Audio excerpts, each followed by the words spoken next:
नमस्कार मित्रों, राधे राधे। वैदिक कल्चर में आपका स्वागत है। मित्रों, आज बात करने वाला हूँ मैं, जैसा कि आपने हेडलाइन में देखा है कि 33 करोड़ देवी देवता कौन है। हमारे शास्त्रों में लिखा है कि 33 कोटि देवी देवता हैं। तो ये 33 कोटि देवी देवता कौन से हैं? आपके मन में प्रश्न आता है कि क्योंकि अगर जो 33 करोड़ देवी देवता होते तो हम उनको जानते तो होते। आज आपसे पूछा जाए तो आप 50 नाम भी पूरे अपने देवी देवता के नहीं ले पाएंगे। और विद्वान लोग कहते रहते हैं कि 33 करोड़ देवी देवता हमारे सनातन हिंदू संस्कृति में हैं। तो आपके मन में प्रश्न उठता होगा कि बाकी सारे देवता कहाँ हैं, बाकी सारे देवी देवता का नाम हमें क्यों नहीं मालूम है। क्योंकि आज यदि कोई सनातन धर्म को अपनाना चाहे और आपके पास आए और पूछे कि मैं सनातन धर्म अपनाना चाहता हूँ, लेकिन आपके सनातन धर्म में तो 33 करोड़ देवी देवता हैं, मैं किसकी पूजा करूँगा, तो आप क्या जवाब देंगे? तो इसकी जानकारी आपको खुद को होनी चाहिए, तभी आप सही जानकारी दूसरे व्यक्ति तक पहुँचा पाएंगे। तो आज हम आपको बताएंगे कि 33 करोड़ देवी देवता कौन से हैं और इनका नाम क्या है और कौन कौन से देवी देवता हैं और कैसे ये 33 करोड़ देवी देवता गिने जाते हैं। मित्रों, आपको अपने सनातन होने पे गर्व होना चाहिए।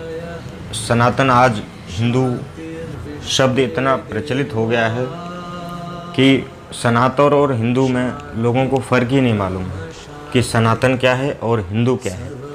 हिंदू जो पहले पुराने समय में लोग बाग कहा करते थे, जो हिंद महासागर अपना है उसके पास में हम लोग इस पार रहते थे, इसलिए हमें पहले हिंद कहा जाता था।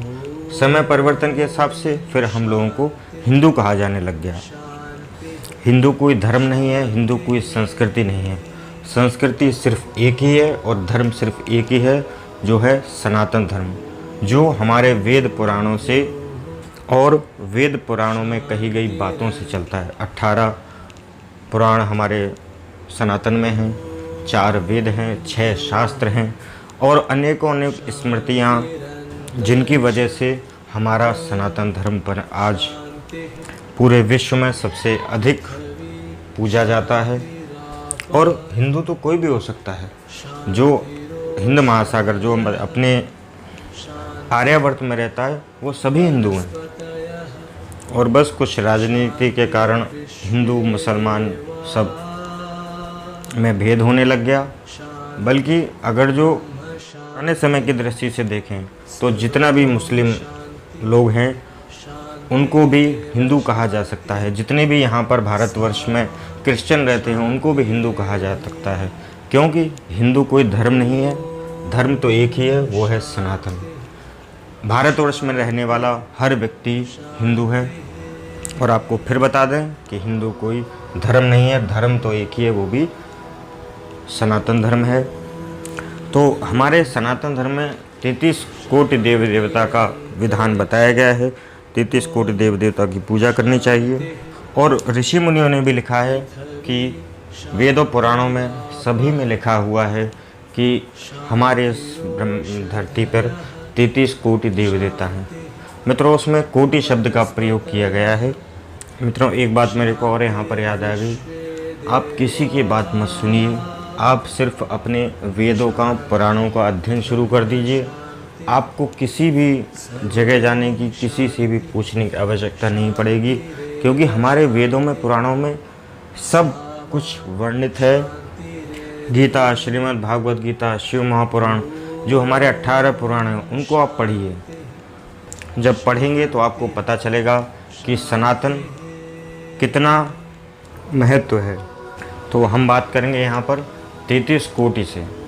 कोटि कहते हैं करोड़ को भी कहते हैं और कोटि कहते हैं प्रकार को। तो हमारे ऋषि मुनियों ने इस कोटि शब्द को प्रकार से जो है समझाया था, लेकिन कुछ लोगों ने, पुराने समय में नासमझ लोग थे, उन्होंने कोटि को करोड़ समझ लिया और प्रचार प्रसार करते चले गए कि 33 करोड़ देवी देवता हैं, 33 करोड़ देवी देवता हैं। कोटि का मतलब होता है प्रकार, मतलब हमारे सनातन धर्म में, सनातन संस्कृति में 33 प्रकार के देवी देवता हैं, क्योंकि प्रारंभ में ऋषियों ने 33 प्रकार के अव्यय जाने थे। परमात्मा ने 33 अवयव बनाए हैं, वैदिक ऋषि उसी की बात कर रहे हैं। ये 13 अवयव जो बताए गए हैं, इन्हीं से पूरी प्रकृति और जीवन का संचालन होता है। वेदों के अनुसार इन 13 पदार्थों या अवयवों को महत्व देना चाहिए, इसलिए इनका ध्यान करना चाहिए। और ये 33 प्रकार के देव देवता कौन हैं? 33 में से 8 वसु हैं। वसु अर्थात हमें बसाने वाले, आत्मा का जहाँ वास होता है। ये 8 वसु हैं, जिनमें धरती, जल, अग्नि, वायु, आकाश, चंद्रमा, सूर्य और नक्षत्र आते हैं। ये 8 वसु प्रजा को बसाने वाले कहे गए हैं, अर्थात धर्म को धारण करने वाले और धर्म का पालन करने वाले ये लोग हैं, जिन्हें हम 8 वसु कहते हैं। इसी प्रकार से 11 रुद्र आते हैं। यह रुद्र शरीर के अवयव हैं।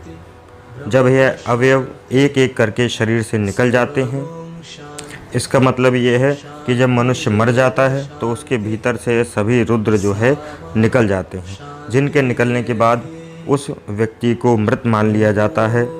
तब उसके सगे संबंधी उसके समक्ष रोने गाने लगते हैं।